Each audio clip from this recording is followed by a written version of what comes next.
الذي خلقك فسواك فعدلك في أي صورة ما شاء ركبك আল্লাহ যেমনে চাইছেন আমাকে আপনাকে আল্লাহর চাহিদা অনুযায়ী বানাইছেন। কাউকে মোটা বানাইছেন, কাউকে চিকন বানাইছেন, কাউকে লম্বা, কাউকে খাটো, কাউকে কালো, কাউকে সুন্দর বানাইছেন কে? কারোর নাকটা চুক্কা বানাইছেন, কারোর নাকটা আবার চেপা বানাইছেন কে?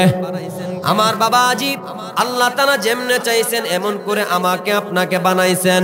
কিন্তু কবি বলে কান্নাকা কদ খুলিকতা কামা তাশাউ খুলিকতা মুবাররাআম মিন কুল্লি আইবিন কান্নাকা কদ খুলিকতা কামা তাশাউ। মুহাম্মদ রাসূলকে যেন আল্লাহ তাআলা মুহাম্মদ রাসূলের চাহিদা অনুযায়ী বানাইছেন। আমাকে আপনাকে বানাইছেন আল্লাহর চাহিদা অনুযায়ী। আর মুহাম্মদ রাসূলকে আল্লাহ এতটা সুন্দর দিয়ে বানাইছেন, আল্লাহর চাহিদা অনুযায়ী যেন বানায় নাই। মুহাম্মদ রাসূল যেমনে চাইছে মুহাম্মদ রাসূলের চাহিদা অনুযায়ী আল্লাহ এতটা সুন্দর করে বানাইছেন। জোরে জোরে বলেন না সুবহানাল্লাহ। আমার বাবাজি যদি সুন্দরের কারণে ভালোবাসতে হয় তাহলে আমার নবীজিকে ভালোবাসতে হবে। কেমন সুন্দর ছিল আমার নবীজি। আমার বাবাজি মায়েশা সিদ্দিকা বলেন, এই দুনিয়ার মানুষ তোমাদের জন্য একটা সূর্য রয়েছে, আমি আয়েশার জন্য একটা সূর্য আছে। তোমাদের জন্য যে সূর্যটা রয়েছে এটা প্রথম আসমানে উদিত হয় বাদাল ফজর, আর আমার যে সূর্যটা রয়েছে আমার সূর্যটা উদিত হয় ওয়াশামসি তাতলু বাদাল ইশা, আমার সূর্যটা উদিত হয় এশারের নামাজের পরে। আমার ঘরে আমার স্বামী মুহাম্মদ রাসূল আমার ঘরে উদিত হয়। আমার স্বামী সুন্দর চেহারা, এত সুন্দর, আমার ঘরে যখন কোনো লাইট থাকে না, আলো থাকে না, আমার ঘরে যখন কোনো লাইট থাকে না, আলো থাকে না, এমন অবস্থায় যখন আমার স্বামী মুহাম্মদ নবী আমার ঘরে প্রবেশ করে আমার ঘরটা এত সুন্দর আলোকিত হয়ে যায়। যদি আমার ঘরের সুয়ের ছিদ্র দিয়া যদি সুতা ঢুকানোর প্রয়োজন হয়, নবীর সুন্দর চেহারার আলো দিয়া সুয়ের ছিদ্র দিয়া পর্যন্ত সুতা ঢুকাইতে পারতাম। বলেন না সুবহানাল্লাহ। বিসমিল্লাহির রহমানির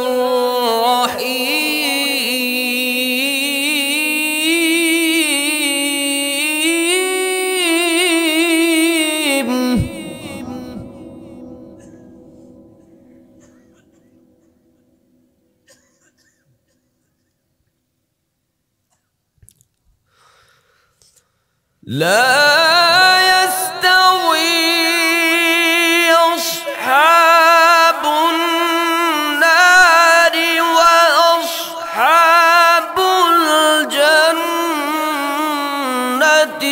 أصحاب الجنة هم الفائزون.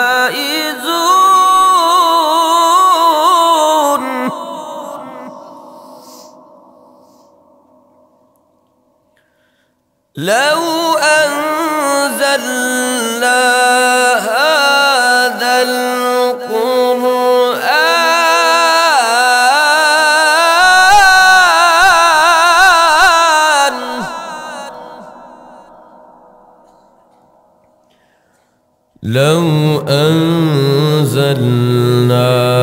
هذا القرآن على جبل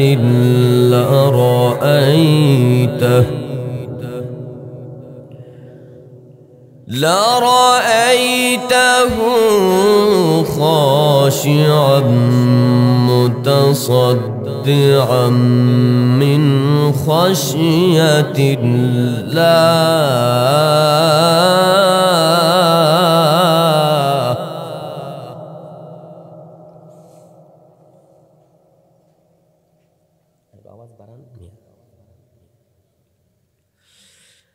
لو أنزلنا هذا القرآن على جبل لرأيته خاشعا متصدعا من خشية الله.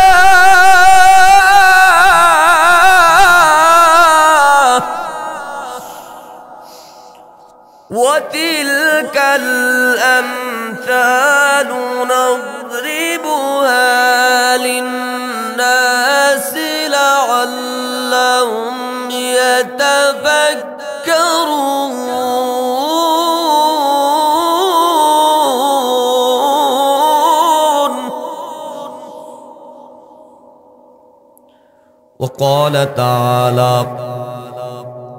والضحى والليل إذا سجى ما ودعك ربك وما قلى وللآخرة خير لك من الأولى قال النبي صلى الله عليه وسلم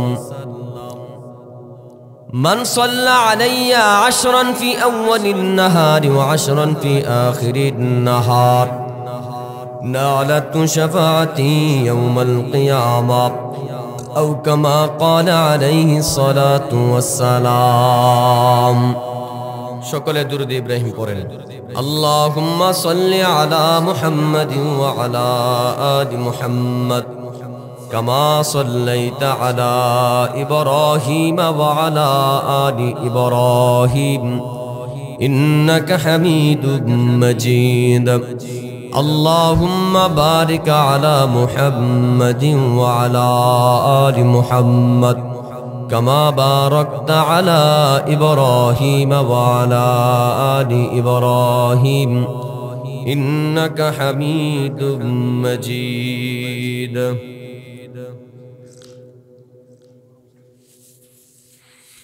الحمد لله বৈশর উত্তর পশ্চিম পাড়া বাইতুন নূর জামে মসজিদের উদ্যোগে 12তম বার্ষিক ইসলামী মহাসম্মেলন।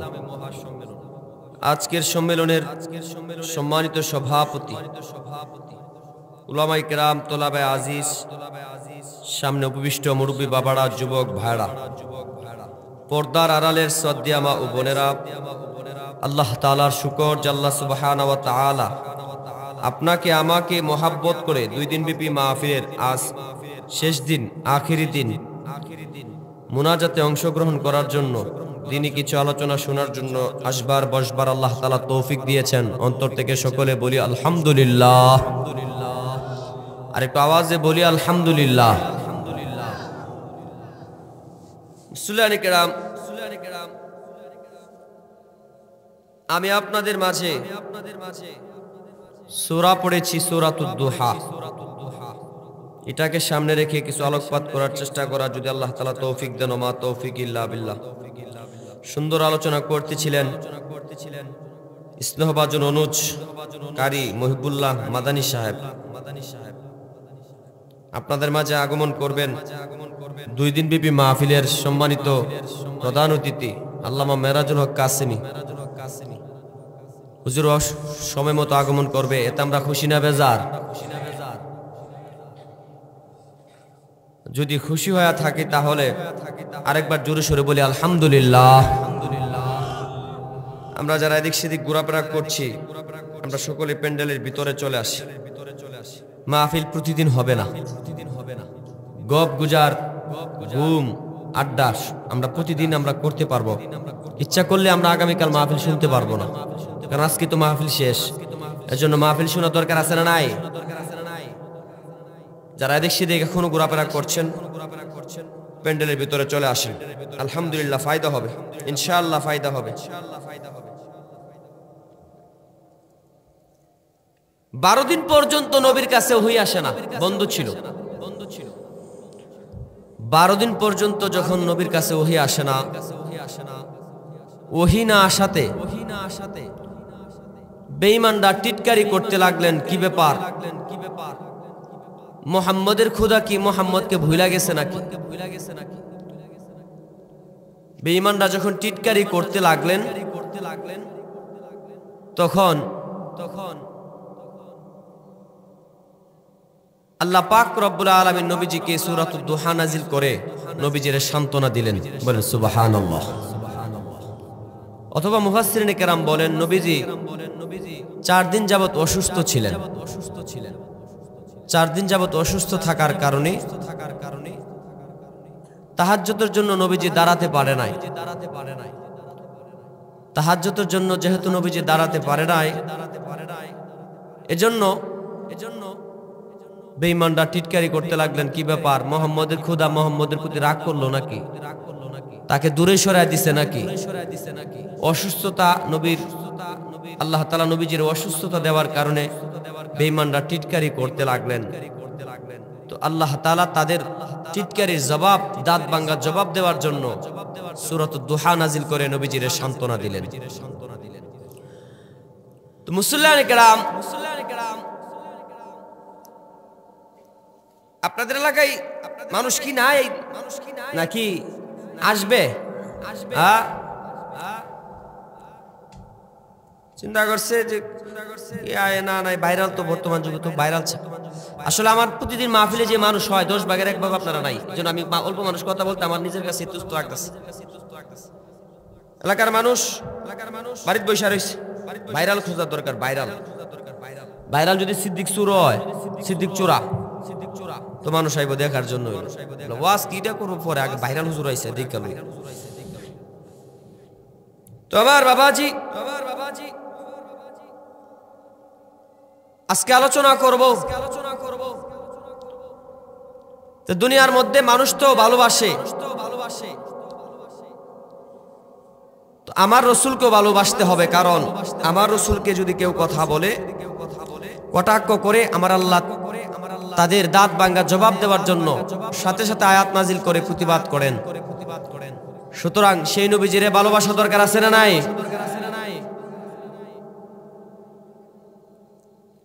আজকে আমরা শুনবো নবীজিকে কেন বেশি ভালোবাসবো। আচ্ছা যাই হোক, ওইদিকে যা লাভ নাই, সূরাতুদ দুহা নিয়ে কথা বলি। 4 দিন পর্যন্ত যখন নবীজির কাছে ওহী আসে না, বেঈমানরা টিটকারি করতে লাগলেন। তখন আল্লাহ তাআলা সূরাতুদ দুহা নাজিল করে নবীজির সান্ত্বনা দিলেন। তো আমার বাবাজি, অসুস্থ হলেই যে আল্লাহ তাআলা পছন্দ করে না, বিষয়টা কিন্তু এমন নয়। প্রত্যেকটা মানুষের জন্য জান্নাতের একটা স্তর আছে। যে যেমন আমল করবে তারে আল্লাহ তাআলা সেই পরিমাণ তারে জান্নাত দিবেন।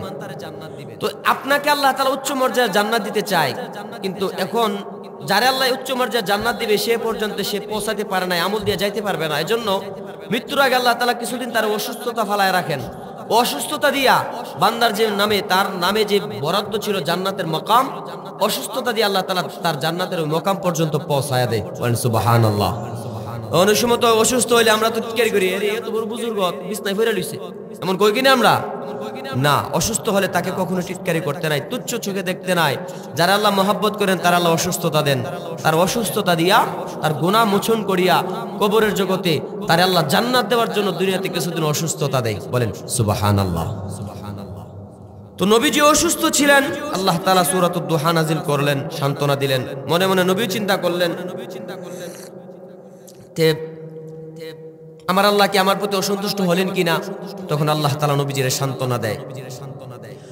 ওয়াদ-দুআ ওয়াল-লাইলি ইযা সাজা মা ওয়াদ্দা'আকা রাব্বুকা ওয়া মা ক্বালা ওয়াল-আখিরাতু খায়রুল লাকা মিনাল উলা ওয়ালা সাওফা ইউ'তিকা রাব্বুকা ফাতারদা।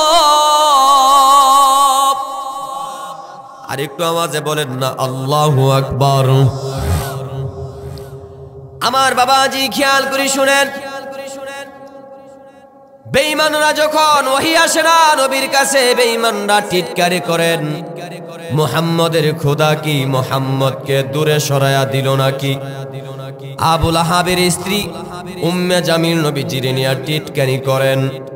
আল্লাহ তাআলা নবীজিকে সান্ত্বনা দেওয়ার জন্য, তাদের টিটকারির দাঁত ভাঙ্গা জবাব দেওয়ার জন্য আল্লাহ পাক নবীকে জিবরাইলের মাধ্যমে সূরা দুহা নাজিল করে দিলেন। আল্লাহ বলেন ওয়াদ-দুহা, দুহার কসম, সকালের কসম।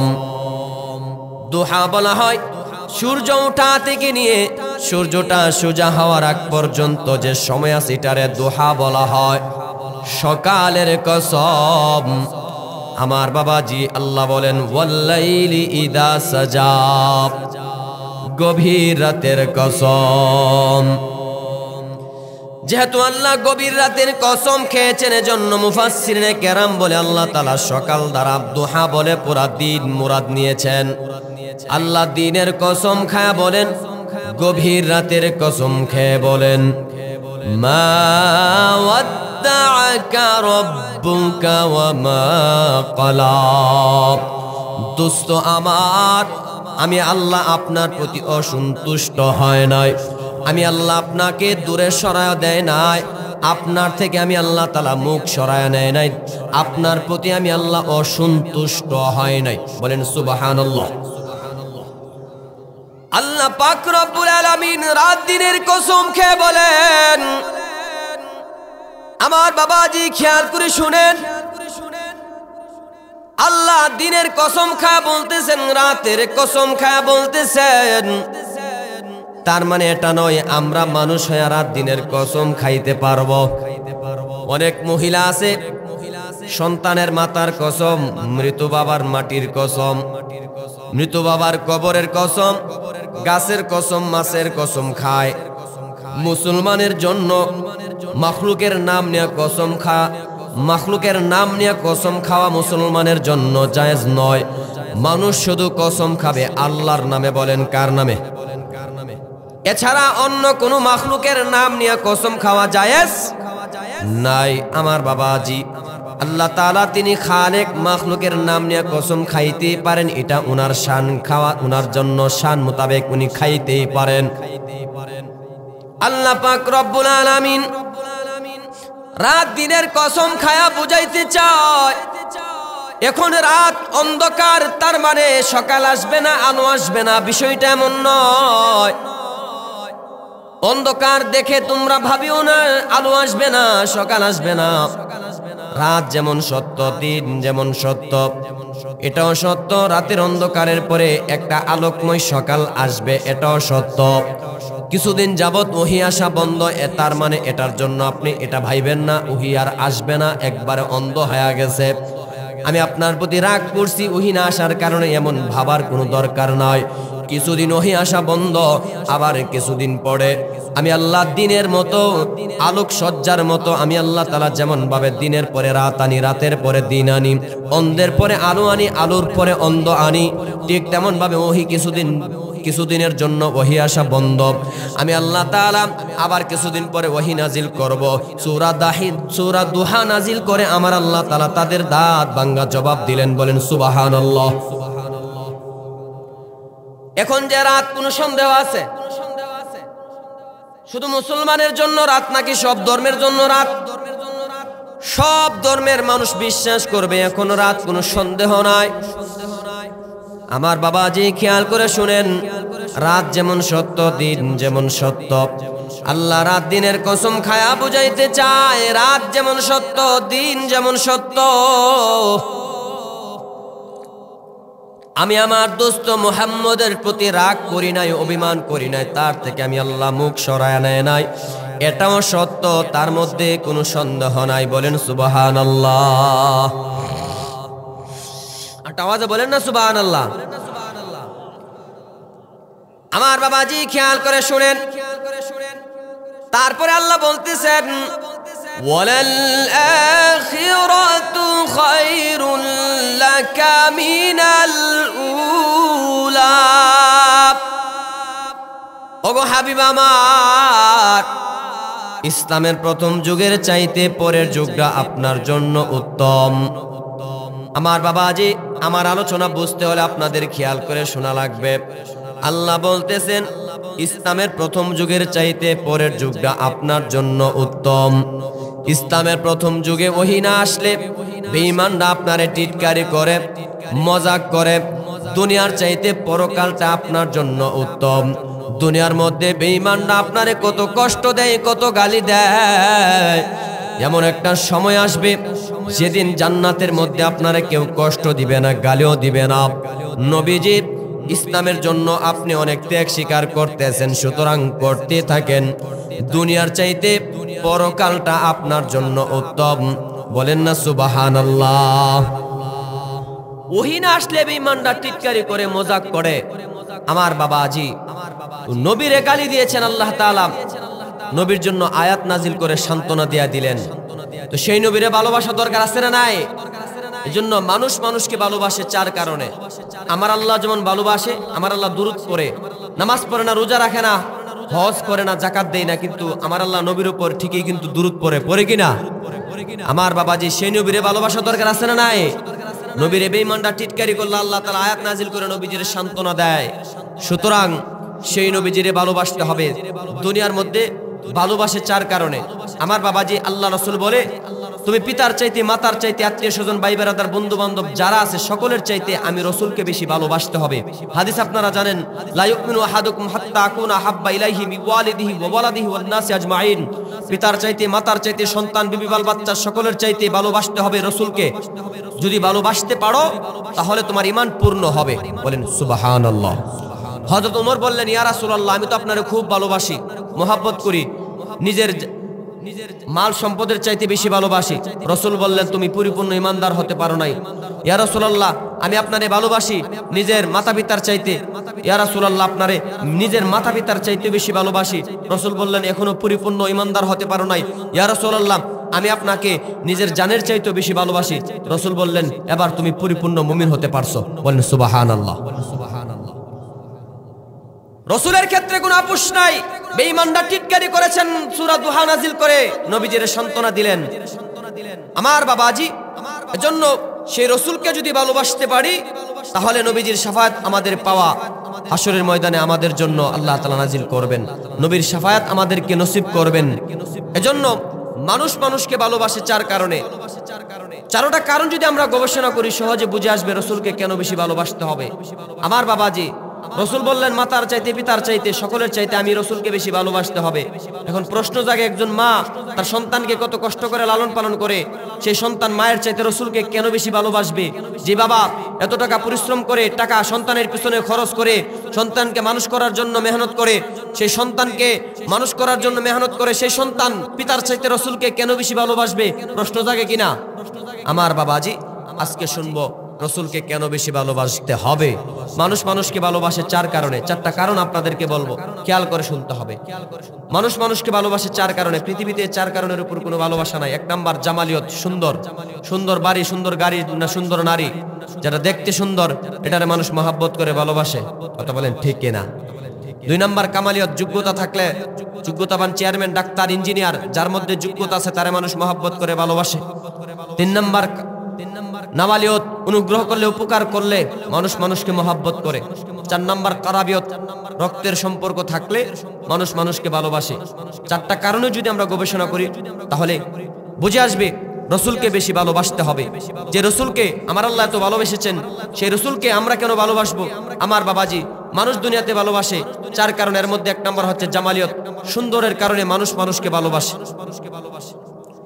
যদি সুন্দরের কারণেও ভালোবাসতে হয়, আমার রাসূলকে ভালোবাসতে হবে। কেন? মা আমেনা একদিন রাসূলকে কোলে নিয়ে বলতেছেন, আমার পোলা মুহাম্মদের মতো এত সুন্দর আমি আমেনা জীবনও কোনোদিন দেখি নাই। হালিমাতুস সাদিয়া বলে, আমেনা তুমি তো একজন গৃহিণী মহিলা, আমি একজন ব্যবসায়িক মহিলা, কত জায়গায় গেলাম, কত এলাকার বাচ্চা দেখলাম, তোমার পোলা মুহাম্মদের মতো এত সুন্দর বাচ্চা আমি জীবনে কোনোদিন দেখি নাই। আবার আব্দুল মুত্তালিব ডাক দিয়া বলেন, হালিমা রে, তুমি তো একজন ব্যবসায়িক মহিলা, আমি হইলাম কাবার সভাপতি। কত এলাকার বাচ্চা আমি দেখেছি, কত এলাকার বাচ্চা দেখেছি কাবার সভাপতি হওয়ার কারণে আমার কাছে আরবের বাচ্চাদেরকে নিয়ে আসে, আজমের বাচ্চাদেরকে নিয়ে আসে। কাবার সভাপতি হওয়ার কারণে আমার কাছে বিভিন্ন এলাকার বাচ্চাদেরকে নিয়ে আসে, আমি দেখে দেখে জারফুক করে দেয়।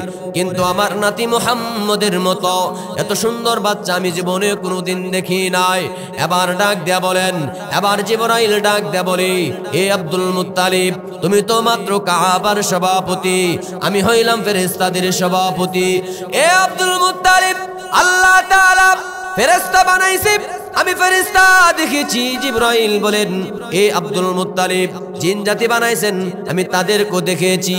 আমি আল্লাহ তাআলার সৃষ্টি যা কিছু বানাইছেন, আসমানের সৃষ্টি দেখেছি, জমিনের সৃষ্টি দেখেছি, কিন্তু তোমার নাতি মুহাম্মদের মতো এত সুন্দর এত সুন্দর আমি জিবরাইলও কোনোদিন দেখি নাই।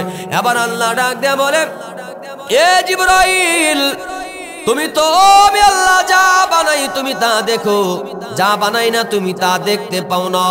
আমি আমার দোস্ত মুহাম্মদের মতো এত সুন্দর করে কোন মানুষকে বানায় নাই, এত সুন্দর করে কোন নবী রাসূল বানায় নাই, এত সুন্দর করে ফেরেশতাদেরকে বানায় নাই, এত সুন্দর করে জিন জাতিকে বানায় নাই।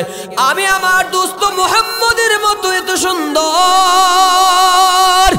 এত সুন্দর করে আসমানের সৃষ্টি বানায় না, এত সুন্দর করে জমিনের সৃষ্টি বানায় নাই। আমি আমার দোস্ত মুহাম্মদের মতো এত সুন্দর করে কোন মাখলুককে বানায় নাই।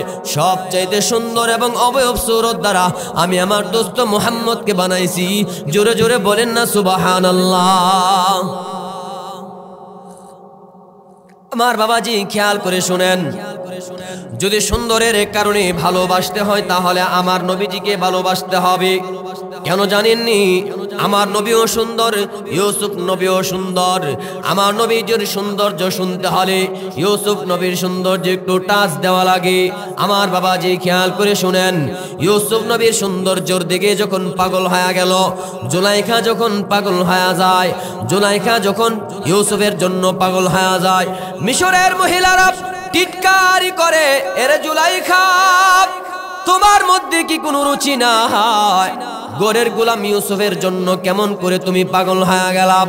আমার বাবাজি, মিশরের মহিলারা যখন টিটকারি করে মজাক করে, এবার জুলাইখা তো খুব চালাক মহিলা, জবান দ্বারা উত্তর দিল না, সবাইকে দাওয়াত করলো, দেখো কার জন্য আমি পাগল হইলাম, একটা নজর আগে দেখো, তারপরে আমার সমালোচনা করো।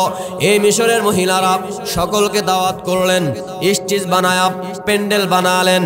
স্টেজের মধ্যে যখন ইউসুফকে উপস্থিত করলেন, মিশরের মহিলারা যারা সমালোচনা করত তাদেরকে দাওয়াত করলেন, সামনে রাখলেন টি টেবিল, আপেল রাখলেন, চাকু রাখলেন। আমার বাবাজি, মিশরের মহিলারা ইউসুফ নবীর সুন্দর চেহারার দিকে তাকালেন, তাকাইছে তো তাকাইছে, এমন মনোযোগ দিয়ে তাকাইছে, ইউসুফ নবীর সৌন্দর্য চেহারার দিকে তাকায়া এমন মনোযোগ দিয়ে তাকাইছে, বলে কি হাদা মালাকুন করিম, এত মানুষ হতে পারে না, এত সুন্দর এত মানুষ হতে পারে না, এত সম্মানী এক ফেরেশতা এত সুন্দর মানুষ হতে পারে না। মনোযোগ দিয়ে যখন তাকালেন, এবার জুলাইখা বললেন, আমার বাবাজি আপনারা জানেন একটু মুজাকারা করতেছি।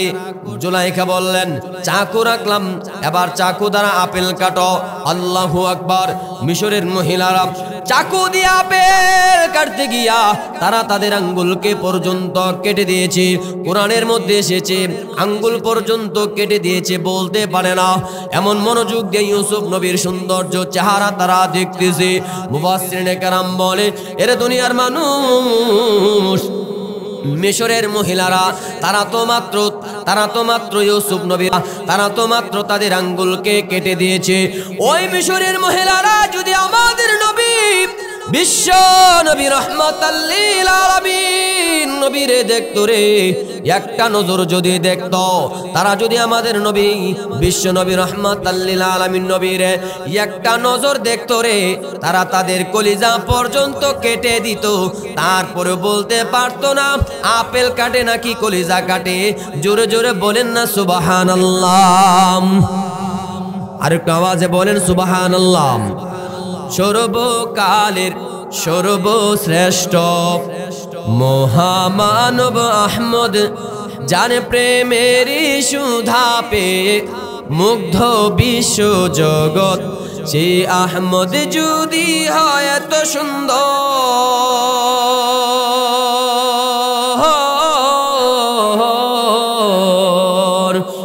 আহমদ যদি হয় এত সুন্দর, তবে কত সুন্দর তুমি আল্লাহ, কত সুন্দর তুমি আল্লাহ। ইউসুফ নবীর চেহারা দেখে কেটেছে হাত শত নারী, জানে প্রেমে জুলেখা রানী ছেড়েছে ঘর বাড়ি, সেই ইউসুফ যদি হয় এত সুন্দর,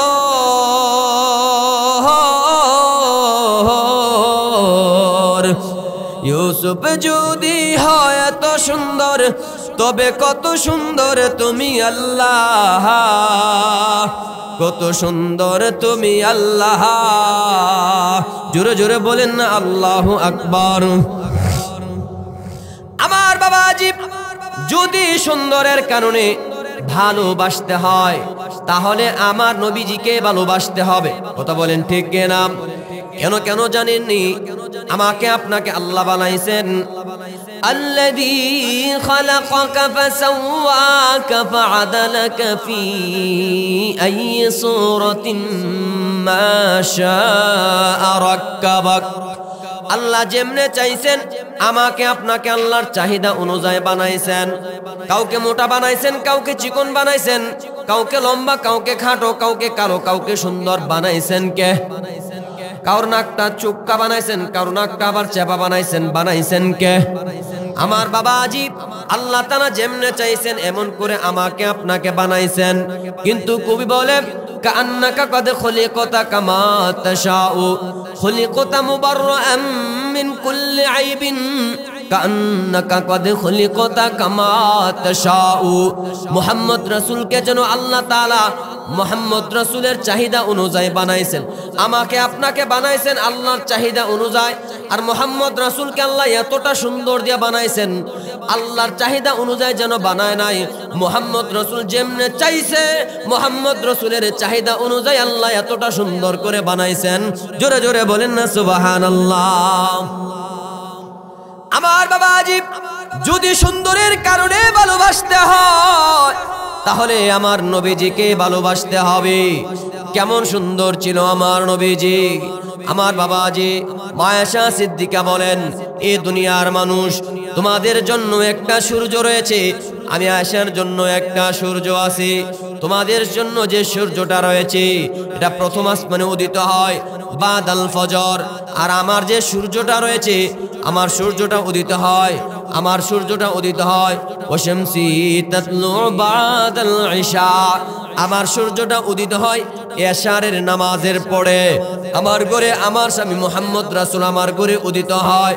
আমার স্বামী সুন্দর চেহারা, এত সুন্দর, আমার ঘরে যখন কোনো লাইট থাকে না, আলো থাকে না, আমার ঘরে যখন কোনো লাইট থাকে না, আলো থাকে না, এমন অবস্থায় যখন আমার স্বামী মুহাম্মদ নবী আমার ঘরে প্রবেশ করে আমার ঘরটা এত সুন্দর আলোকিত হয়ে যায়, যদি আমার ঘরের সুয়ের ছিদ্র দিয়া যদি সুতা ঢুকানোর প্রয়োজন হয়, নবীর সুন্দর চেহারার আলো দিয়া, সুন্দর চেহারার আলো দিয়া সুয়ের ছিদ্র দিয়া পর্যন্ত সুতা ঢুকাইতে পারতাম।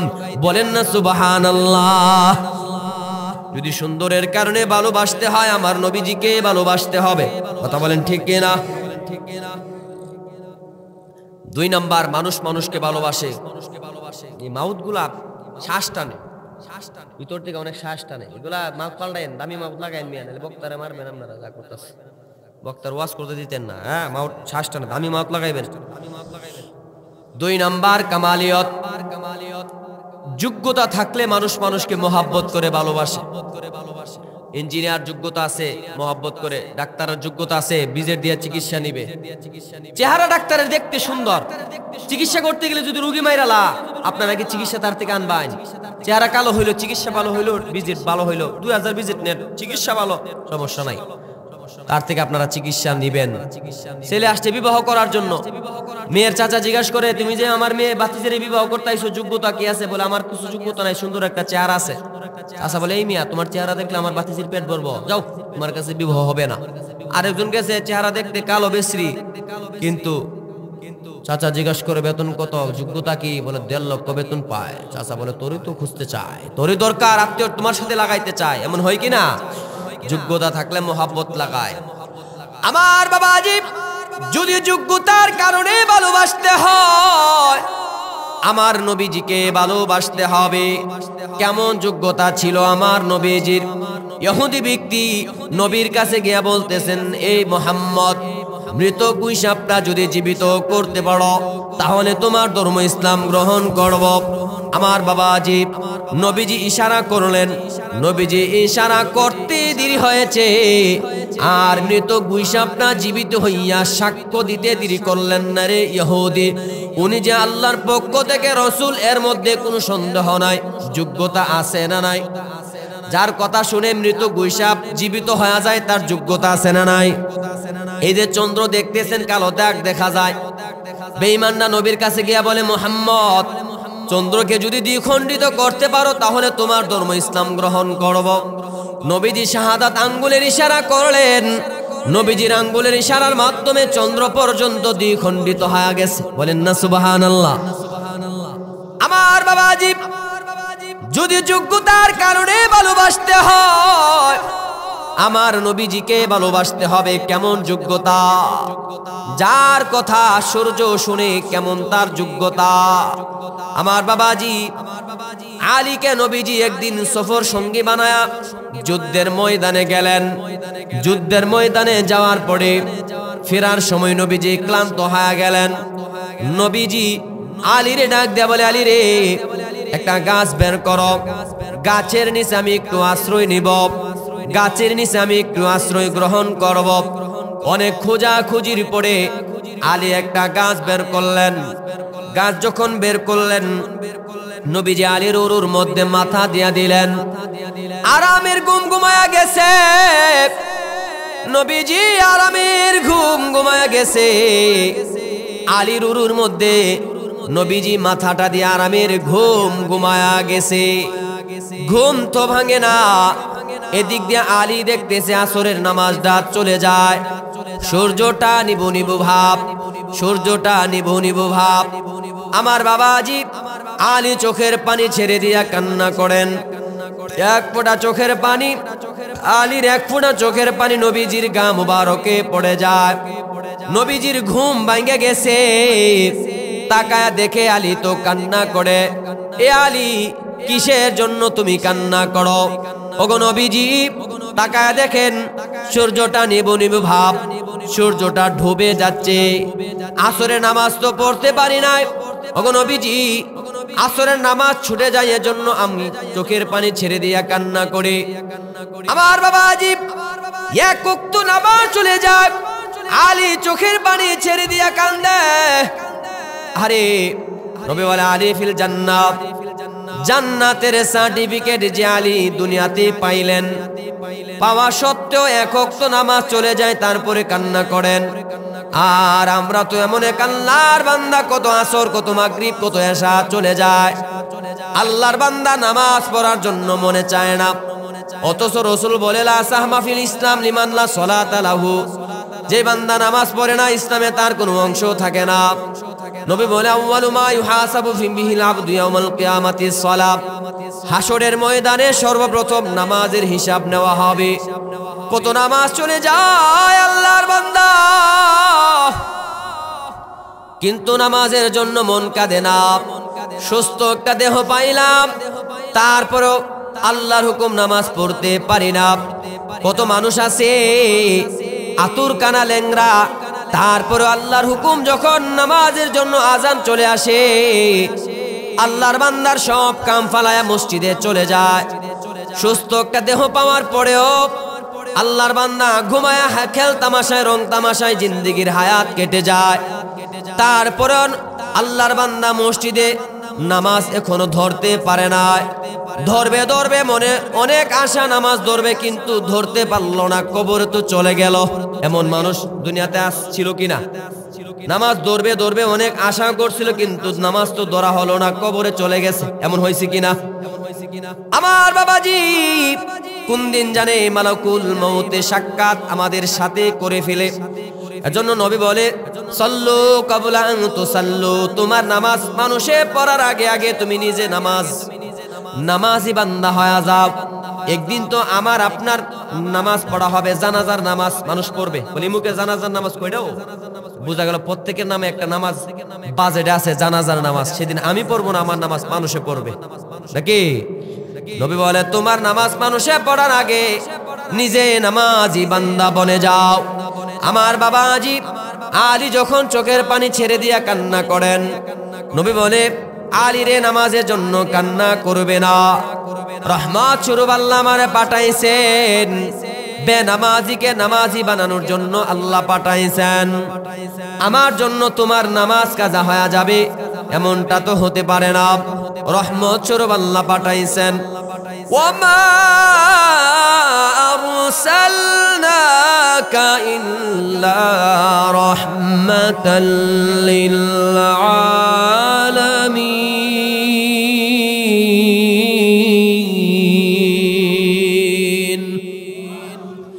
আলী রে, রহমত স্বরূপ আল্লাহ আমারে পাঠাইছেন বেনামাজিকে নামাজি বানানোর জন্য। আমার জন্য তোমার নামাজ কাজা হয়ে যাবে এমন তো হতে পারে না। নবীজি আবার বললেন, এ সূর্য, আমার আলী কিন্তু নামাজ পড়তে পারে নাই, আমিও পারি নাই, তুমি আসরের সময় যে স্থানে ছিলা ওই স্থানে চলে যাও। আল্লাহু আকবার। নবীজি ইশারা করতে দেরি হয়েছে, সূর্যটা মাগরিবের সময় লাল হয়ে গেছিল, সূর্যটা আসরের স্থানে চলে যাইতে দেরি করল না। জোরে জোরে বলেন না সুবহানাল্লাহ। নবীজির যোগ্যতা আছে না নাই? ভালোবাসা দরকার আছে না নাই? আমার বাবাজি যদি যোগ্যতার কারণে ভালোবাসতে হয় তাহলে আমার নবীজিকে ভালোবাসতে হবে। কথা বলেন ঠিক কিনা? 3 নাম্বার, মানুষ মানুষকে ভালোবাসে। নাওয়ালিয়ত, অনুগ্রহ করলে, উপকার করলে মানুষ মানুষকে ভালোবাসে, উপকার করলে মানুষ মানুষকে ভালোবাসে। যোগ্যতা থাকার পরে মানুষ তো ভালোবাসে, উপকার করলেও মানুষ মানুষকে ভালোবাসে। উপকারের গারলাত্তি, উপকার করলে অনেক সময় গাদ্দারি করে, এটা বিরল। উপকার করলে আপনারা মানুষ মহব্বত করবে। বিপদে পড়ে গেছেন আমার নারায়ণগঞ্জে, আমি আপনারা যদি ভাড়া দিয়ে দিই বৈশুর পর্যন্ত আসার, আপনি আমার কোনো একদিন এলাকায় দেখলে বলবেন, হুজুর আপনি তো আমার ভাড়া দিয়ে উপকার করছিলেন, নেন একটা চা খায়া যান আমাদের বাড়িতে এসে, নাকি? মহব্বত করবেন। উপকার করলে মানুষ মানুষকে মহব্বত করে। আমার বাবাজি, অনুগ্রহ আর উপকার করার কারণেও ভালোবাসতে হয়। আমার রসুলের মতো কেউ দুনিয়াতে উপকার করতে পারে নাই। যাকে আমার আল্লাহ যাররা পরিমাণ ইমানের বদলে জান্নাত দান করবে, ছোট্ট একটা জান্নাত, সে জান্নাত হবে দুনিয়ার 11টা সম পরিমাণ জান্নাত। এত বড় জান্নাত দিবেন ইমানের কারণে। আর ইমানদার হতে পারছি নবীজির কারণে, কারণ নবীজি বদদুয়া দেয় নাই। তাইফের ময়দানে রক্ত জড়াইছেন, আমার নবীজি নিজের জন্মস্থান ছাড়ছেন, পেটে পাথর বাঁধছেন একমাত্র উম্মতের জন্যই তো, নাকি? উম্মতের জন্য উপকার করার কারণেই তো নবীজি আমাদেরকে ইমানদার বানাইছেন। বাপ দাদাদেরকে দাওয়াত দিচ্ছেন, তারা ইমানদার হয়েছিল, ওয়ারিস সূত্রে আমরাও ইমানদার হইতে পারছি। নবী যদি বদদুয়া দিতেন তারও বেঈমান হয়ে যেত, বেঈমানের করে আমরাও বেঈমান থাকতাম। এজন্য আমার বাবাজি, আমার রসুল আমাদেরকে ইমানের দাওয়াত দিয়ে সবচেয়ে বেশি উপকার করেছেন। ইমানের দাওয়াত দিতে গিয়া কত রক্ত সহ্য, কত নির্যাতন সহ্য করেছেন। তাইফের ময়দানে গেলেন, বেঈমানেরা পাগল বলিয়া পাথর মারে, আঘাত করে নবীজি পাথরের আঘাত সইতে না পেরে বেহুশ হয়ে গেলেন। নবীজি একটা পর্যায়ে পড়ে গেলেন। নবীজি একটা পর্যায়ে যখন পড়ে গেলেন, জিবরাইল আইসা বললেন, নবীজি আদেশ করেন পাহাড়ের চাপা মাইরা ধ্বংস করে দিব। নবী বললেন, না রে জিবরাইল, যদি ধ্বংস করে দাও, বদদুয়া দিলে ইমানের দাওয়াত আমি কার কাছে পৌঁছামু? তায়েফ গেলে পাগল বলে তার পাথর মেরে, তায়েফ গেলে পাগল বলে তার পাথর মেরে, রক্ত ঝরাইলেন তবু ইসলামকে ছাড়েন না। তার কষ্ট জীবনে শুনিলে সইতে পারি না। দয়াল নবীজির নাম শুনেছি, চোখে দেখি না। তার কষ্ট জীবনে শুনিলে সইতে পারি না। আমার বাবাজি তাইফে গেলেন, রক্ত ঝরালেন, দিনের দাওয়াত দিতে গেলেন, খিদার জ্বালায় পেটের মধ্যে পাথর বাঁধলেন, তারপরও বদদুয়া দিলেন না। অন্য অন্য নবীদের মতো বদদুয়া দিয়ে যদি ধ্বংস করে দিতেন বেঈমান হইতাম। তিনি উপকার করলেন, তিনি নিজে কষ্ট সহ্য করলেন, তারপরে বদদুয়া দিলেন না। আমার বাবাজি উম্মতের মায়ায় পাহাড়ের চূড়ায় গিয়ে নবীজি কান্না করলেন। 3 দিন যাবত মদিনার মানুষগুলা হাহাকার শুরু করে দিয়েছেন, নবীজি কোথায়? নবীর তো সন্ধান পাওয়া যাচ্ছে না। বেঈমান নাকি আমার নবীজিরে মেরে ফেললো নাকি। এদিক দিয়ে নবীজি উম্মতের মায়ে উম্মতে বলে বলে, ইসরাইলের রাওয়ায়াত তারপরে কিতাবের মধ্যে এসেছে, উম্মতি বলে বলে নবীজি পাহাড়ের চূড়ায় বলে কান্না করেন। আবু বকর আর ওমর গেলেন, আহারে নবীরে ডাক দেয়া বলেন, ওগো নবীজি, উম্মতের মায়ায় পাহাড়ের চূড়ায় কান্না করতেছেন, আর আমরা মানুষ মনে করতেছে, মদিনাবাসী মনে করতেছে বেঈমানরা আপনারে মেরে ফেললো নাকি, কিন্তু আপনি তো উম্মতের মায়ায় কান্না করেন। ওগো নবীজি, মাথা উঠায় আমাদের সাথে আপনি চলেন, আর কান্না করবেন না। নবীজি মাথা উঠালেন না। আবু বকর বললেন, আমি আবু বকর জীবনে জানে কামাই করেছি, আপনার উম্মতের জন্য হাদিয়া দিলাম, তারপরে নবীজি মাথা উঠায় না। উমর বললেন, ওগো নবীজি, আমি হইলাম আপনার কল্যাণ থেকে নিজের কল্যায় আপনার জন্য কুরবান করে দিলাম। ওগো নবীজি, আমি উমর জীবনে জানে কামাই করেছি, আপনার উম্মতের জন্য হাদিয়া দিয়া দিলাম, মাথা উঠায় আমাদের সঙ্গে চলেন। নবীজি উম্মতি উম্মতি বলে পাহাড়ের চূড়ায় কান্না করেন। তারপরে নবীজি মদিনায় ফিরে গেলেন না। আবু বকর আর ওমর যখন খালি হাতে ফিরে গেলেন, মদিনায় ফিরে যাওয়ার পরে আলী ডাক দেয়া বলে, আবু বকর, খালি হাতে ফিরলা, কি ব্যাপার, নবীর সন্তান কি পাও নাই? বলে, পাইছি কোথায়? পাহাড়ের চূড়ায়। উম্মতি বলে কান্না করে, কি করতে হবে? বলে, ফাতেমার সঙ্গে নেওয়া লাগবে, অথবা ফাতেমার কথা তিনি শুনতে পারেন। ফাতেমা গেলেন, যাওয়ার পরে আব্বা যান, ওগো আব্বা যান, আজকে 3 দিন হয়ে গেছে, উম্মতের মায়ায় কি আপনার কলিজার ফাতেমারে পর্যন্ত ভুলে গেলেন নাকি? ও আমার আব্বা যান, আমি ফাতেমা এমন একজন আপনার কন্যা, যুদ্ধের ময়দানে যাওয়ার আগে আমি ফাতেমার চেহারাটা আপনি দেখা যুদ্ধের ময়দানে যান, আবার যুদ্ধের ময়দান থেকে ফেরার পরে সর্বপ্রথম আমি ফাতেমার চেহারাটা দেখেন। আমার চেহারাটা আপনি না দেখলে আপনার শান্তি লাগে না। আজকে 3 দিন হয়ে গেছে, কি ব্যাপার, কলিজার ফাতেমারে পর্যন্ত ভুইলা গেলেন নাকি উম্মতের মায়ায়? আব্বাজান চলেন, মদিনায় চলেন, আর কান্না করবেন না। নবী তো মাথা ওঠায় না। ফাতেমা বললেন, জীবনে জানে কামাই করেছি, আপনার উম্মতের জন্য হাদিয়া দিলাম, তারপর নবী মাথা ওঠায় না। ও আমার আব্বাজান, হাসান আর হুসাইনকে আপনার উম্মতের জন্য শহীদের মান্নত করলাম। এবার নবীজি মুচকি হাসি দিয়া বলে, মা রে, আমার উম্মতের জন্য তোমার হাসান আর হুসাইনকে আমার আল্লাহ কবুল করে নিয়েছেন, বলেন না সুবহানাল্লাহ। নবীজি উম্মতের মায়ায় উপকার করার কারণে পাহাড়ে চলে গেছেন। আমার বাবাজি দুনিয়াতে উম্মতের মায়ায় কত নির্যাতন সহ্য করেছেন। উপকার করার কারণে যদি ভালোবাসতে হয়, আমার নবীজিকে ভালোবাসতে হবে। কথা বলেন ঠিক কিনা? 4 নাম্বার কারাবিয়ত। রক্তের সম্পর্ক থাকলে মানুষ মানুষকে ভালোবাসে। খালাম্মারে ভালোবাসে, মার বোন হওয়ার কারণে চাচারে ভালোবাসে, বাবার ভাই হওয়ার কারণে, এই যে মা বাবা আত্মীয় স্বজনরে ভালোবাসে, রক্তের সম্পর্ক থাকার কারণে তো নাকি। এই যে পুলিশ বলেন আর র্যাব বলেন, রক্তের সম্পর্ক থাকলে কিন্তু ঘুষ খায় না, অন্য হইলে ঘুষ ঠিকই খায়। রক্তের সম্পর্ক থাকলে আর কিন্তু ঘুষ খায় না। তো বোঝা গেল রক্তের সাথে একটা মহব্বত থাকলে, রিলেশন থাকলে তখন একটা মহব্বত হয়ে যায়। আমার বাবাজি যদি রক্তের সম্পর্ক থাকার কারণে ভালোবাসতে হয়, আমার নবীজিকে ভালোবাসতে হবে। কেননা হাসরের ময়দানে আল্লাহ বলেন, ইয়াউমা ইয়াফিরুল মারউ মিন আখিহি ওয়া উম্মিহি ওয়া আবিহি ওয়া সাহিবাতিহি ওয়া বানিহি। ফাররা ইয়াফিরু মানে ভেগে যাওয়া। হাসরের ময়দানে আমার বাবাজি ভাই ভাই থেকে পলায়ন করবে, মা তার সন্তান থেকে নেক দেওয়ার ভয়ে পলায়ন করবে, বাবা তার সন্তান থেকে পলায়ন করবে, স্বামী তার স্ত্রী থেকে পলায়ন করবে, বন্ধু বন্ধু থেকে পলায়ন করবে। আরে একটা নেক দেওয়ার ভয়ে আপন সন্তানকে মা পর্যন্ত স্বীকার করবে, নিজের কলিজার সন্তানকে পর্যন্ত স্বীকার করবে। বাবাজি বানানো কথা নয়, আল্লাহর কোরআনের কথা। সবাই সবাই থেকে সেদিন মুখ ফিরায়া নিবে, কিন্তু আমার নবী আমার থেকে মুখ ফিরায়া নিবে না।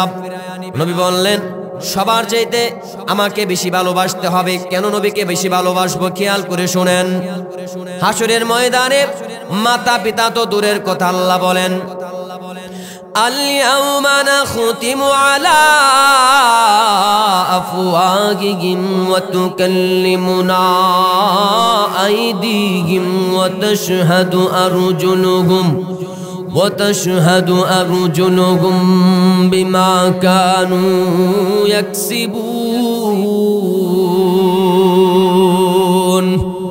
আল্লাহ বলেন সেদিন জবানে মোহর মেরে দেওয়া হবে ওয়াতুকাল্লিমুনা আইদিহিম বান্দারে তোর হাত সেদিন আমি আল্লাহর সামনে কথা বলবে ওয়াতাশহাদু আরজুলুহুম বিমা কানু ইয়াকসিবুন পা সেদিন সাক্ষ্য হয়ে যাবে যা কিছু কামাই করেছি পা সেদিন সাক্ষ্য হয়ে যাবে এ পা দ্বারা কি মমতাদের গান শোনার জন্য গিয়েছিল নাকি কোরআন হাদিসের মাহফিল শুনছিল একদিন পাটা সাক্ষী হয়ে যাবে আমার বাবাজি দেহটা আমার বিরুদ্ধে হয়ে যাবে নবীদের কাছে যাবে উম্মতরা পেরেশান হয়ে যাবে সব নবীরা পর্যন্ত ফিরায়া দিবে আমার কাছে আইসো না আমার কাছে আইসো না ইমুক নবীর কাছে যাও তুমুক নবীর কাছে যাও একজন আরেকজন নবীর কাছে পাঠায়া দিবেন কেউ সুপারিশ করবে না সকলে নাফসি নাফসি করবে ওই ঈসা নবীর কাছে যাবে ঈসা নবী পর্যন্ত আমার বাবাজি ফিরায়া দিবেন বলবে আমি পারবো না আজকে সুপারিশ করার জন্য কিন্তু একজন নবীর কাছে নিয়ে যাব যিনি তোমাদেরকে ফিরায়া দিবে না আমাদের নবীর কাছে যখন ঈসা নবী উম্মতকে সঙ্গে নিয়ে নবীর কাছে উপস্থিত হবেন নবীজি উম্মতকে সাথে নিয়ে আল্লাহ নবী বলবেন এ উম্মতের দল সবাই আজকে তোমারে ফিরায়া দিতে পারে তোমার দেহটা তোমার বিরুদ্ধে আজকে বলতে পারে কিন্তু আমি নবীজি আজকে তোমাদেরকে ফিরায়া দিতে পারি না আয় উম্মত আয় আয় নবীজি উম্মতকে কুলে নিয়ে মাকামে মাহমুদে সিজদায় পড়ে যাবেন 1000 বছর কান্না করবেন 1000 বছর পরে আল্লাহ ডাক দিয়া বলবেন এরপর আসাকা ইসমাতু সাফা ওগো আমার দোস্ত উম্মতের মায়ে আপনি দুনিয়াতে কম কাঁদেন নয় আর কত কান্না করবেন মাথা উঠায়া সুপারিশ করেন আপনার সুপারিশ গ্রহণ করা হবে এবার সুপারিশ করেন নবী প্রথমবার সুপারিশ করবে দেখবে অনেক উম্মত বাকি আছে জাহান্নামের আগুনে জ্বলবে আবার নবীজি সিজদায় পড়ে যাবেন 1000 বছর কান্না করবেন আবার আল্লাহ বলবেন মাথা উঠায়া সুপারিশ করেন আপনার সুপারিশ গ্রহণ করা হবে নবী দেখবে আর অনেক উম্মত বাকি আছে জাহান্নামে জ্বলবে আবার নবীজি তৃতীয়বার সিজদায় পড়ে যাবেন তৃতীয়বার নবী যখন উম্মতের মায়ায় কাঁদবেন 1000 বছর পরে আল্লাহ ডাক দেয়া বলবেন মাথা উঠায় সুপারিশ করেন আপনার সুপারিশ গ্রহণ করা হবে আমার বাবাজি তৃতীয়বার যখন নবীজি সুপারিশ করবেন এবার আল্লাহ ডাক দেয়া বলবেন গো আমার হাবিব আপনার উম্মতের জন্য যদি আপনার এত মায়া লাগে আপনার উম্মতের জন্য যদি আপনার এত দয়া লাগে আমি আমার বান্দাগুলারে বানাইছি আমি আল্লাহর কি দয়া লাগে না মায়া লাগে না এই কথা বলিয়া আল্লাহ জাহান্নামের মধ্যে কুদরতি থাবা মারবেন জাহান্নামে কুদরতি থাবা দিয়া জাহান্নাম থেকে জান্নাত দিয়া দিবেন মুফাসসিরিনে কেরাম বলে সেদিন যার ভিতরে জাররা পরিমাণ ঈমান থাকবে জাররা পরিমাণ ঈমানের বদলে সেদিন জাহান্নাম থেকে জান্নাতের অধিবাসী হয়ে যাবেন জোরে জোরে বলেন না সুবহানাল্লাহ আমার বাবাজি যেদিন আমার দেহটা আমার বিরুদ্ধে হয়ে যাবে মাতা পিতা মুখ ফিরাইয়া নিবে সেদিন আমার নবীজি আমাদেরকে ফালায়া দূরে সরে যাবেন না সেই নবীর মাতা পিতার চাইতে বিবি বাল বাচ্চা আত্মীয় স্বজনের চাইতে এমনকি নিজের জানের চাইতে বেশি ভালোবাসতে লাভ সারা কাস্তা নাই কথা বলেন ঠিক কিনা নবীজিরে ভালোবাসা দরকার আছে না নাই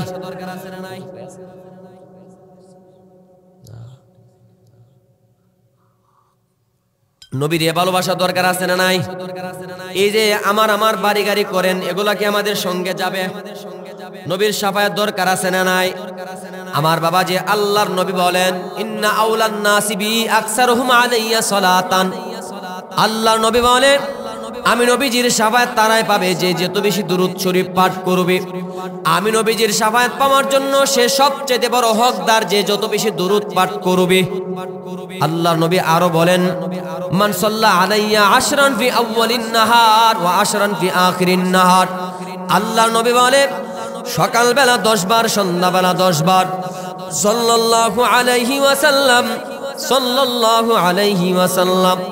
সকালবেলা 10 বার, সন্ধ্যাবেলা 10 বার আমি নবীর উপর যারা বেশি বেশি দুরূদ পাঠ করবে, 10 মিলায়া দৈনিক 20 বার যে দুরূদ পাঠ করবে, নাআলাতু শাফাআতি ইয়াউমাল কিয়ামাহ, হাসরের ময়দানে ওই উম্মতকে সুপারিশ করে জান্নাতে নিয়ে যাওয়াটা আমি নবীর উপর ওয়াজিব হয়ে যাবে। বলেন সুবহানাল্লাহ। আমার বাবাজিরা, আল্লাহর নবী আর বলেন, উম্মতেরা তোমরা ভাবতে পারো বৈশরের এলাকায় গ্রামের ভিতরে বসিয়া জমিনের মধ্যে দুরূদ পড়লে এই দুরূদ কি মদিনা পর্যন্ত পৌঁছাবে নাকি? আল্লাহর নবী বলে, ইন্না আউলান নাসি বি আকসারুহুম আলাইয়া সালাতান। আল্লাহর নবী বলে, দুনিয়ার মধ্যে কতগুলো ফেরেশতা আছে আল্লাহর পক্ষ থেকে যারা দুরূদ সংগ্রহ করে।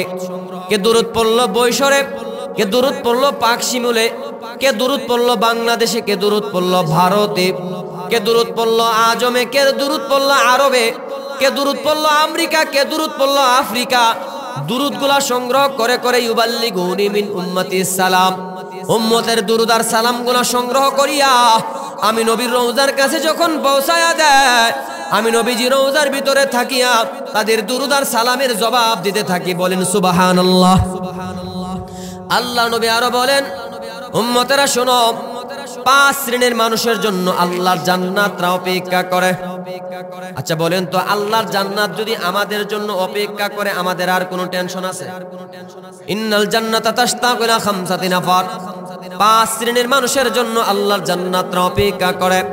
1 নম্বর তালিল কুরআন, যে বেশি বেশি কোরআনের তিলাওয়াত করে তার জন্য আল্লাহর জান্নাত অপেক্ষা করে। 2 নম্বর ও হাফিজুল লিসান, যে তার জবানকে হেফাজত করে, গীবত করা শিকায়াত করা থেকে হেফাজত করে, তার জন্য আল্লাহর জান্নাত অপেক্ষা করে। আমার বাবাজি, গীবত করা থেকে শিকায়াত করা থেকে নিজের জবানকে হেফাজত করা। অনেক মানুষ আছে নিজের দোষ কুড়িটা আরেকবার একটা দোষ পাইলে সমালোচনা করে, শাস্ত্রলে বসে বসে এমন আছে না নাই? আপনাদের বৈশরে যদি এরকম শাস্ত্র থাকে আমি বলি না, তো আমাদের এলাকায় আছে আর কি, এটারে বলি আমি সংসদ আর কি, সংসদ। এটার ভিতরে ঢুইকা সারা দুনিয়ার মানুষের সমালোচনা, নিজের দোষ আছে কুড়িটা এগুলা দেখে না, শুধু পরের সমালোচনা করে, এমন মানুষ আছে না নাই? জবানকে হেফাজত করা, মিথ্যা বলা থেকে, গীবত করা থেকে। আমার বাবাজি, তাহলে তার জন্য আল্লাহর জান্নাত অপেক্ষা করে। 3 নাম্বার ও মুতঈমিল জিআন, ক্ষুধার্ত মানুষকে যারা খাবার খাওয়ায় তার জন্য আল্লাহর জান্নাত অপেক্ষা করে। অনেক মানুষ আছে বিবাহের অনুষ্ঠানে লক্ষ লক্ষ টাকা খরচ করে, কিন্তু প্রতিবেশী না খায় মরে, খবর নেই না, এমন মানুষ আছে না নাই? আল্লাহ নবী বলে, ক্ষুধার্ত মানুষকে যারা খাবার খাওয়ায়, ক্ষুধার্ত মানুষকে যারা খাবার খাওয়ায় উপকার করবে তার জন্য আল্লাহর জান্নাত অপেক্ষা করে। 4 নম্বর ও মুকসিল উরিয়ান, বস্ত্রহীন মানুষকে যারা কাপড় দিয়া সহযোগিতা করবে তার জন্য আল্লাহর জান্নাত অপেক্ষা করে। 5 নম্বর ওয়ামান সাল্লা আলা হাবিবির রহমান, নবী মুহাম্মদ রাসূলের উপর যে যত বেশি দুরূদ পাঠ করবে তার জন্য আমার আল্লাহর জান্নাত অপেক্ষা করে। বলেন না সুবহানাল্লাহ।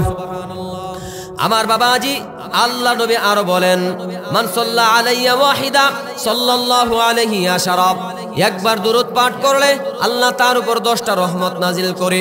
ও খুদ্দাদা আনহু আশারা খতিয়াত, 10টা গুনাহ আল্লাহ মাফ করে দিবে। ওরফিয়াত লাহু আশারা দারাজাত, এবং 10টা মর্যাদা আল্লাহ তাআলা বাড়ায়া দিবেন। বলেন সুবহানাল্লাহ। নবীর রওজা জিয়ারত করতে কি আমাদের মনে চায়? আমার বাবাজি, দুরূদ যে যত বেশি পড়বে তার জন্য আল্লাহর জান্নাত তো অপেক্ষা করবে। আল্লাহ নবী বলে, মান বানা মসজিদান বানাল্লাহু লাহু বাইতান ফিল জান্নাহ, আল্লাহর ঘর যে দুনিয়ার মধ্যে নির্মাণ করবে তার জন্য আল্লাহর জান্নাত রব, আল্লাহ তাআলা তার জন্য একটা জান্নাতের মধ্যে একটা ঘর বানায় দিবে, যে দুনিয়ার জমিনে আল্লাহর ঘরের মধ্যে একটা ইট দিয়া হলে যদি সহযোগিতা করতে পারে। দুরূদ পড়লে তো লাভ আছে, যেখানে দুরূদ পড়া হবে আল্লাহর সেজদা দেওয়া হবে, মসজিদ সেজদা দেওয়ার স্থান যদি কেউ বানায় দিতে পারেন, মসজিদ বানায় দিতে পারে, আল্লাহ নবী বলে তার জন্য আল্লাহ জান্নাতে একটা ঘর বানায় দিবেন। বলেন সুবহানাল্লাহ।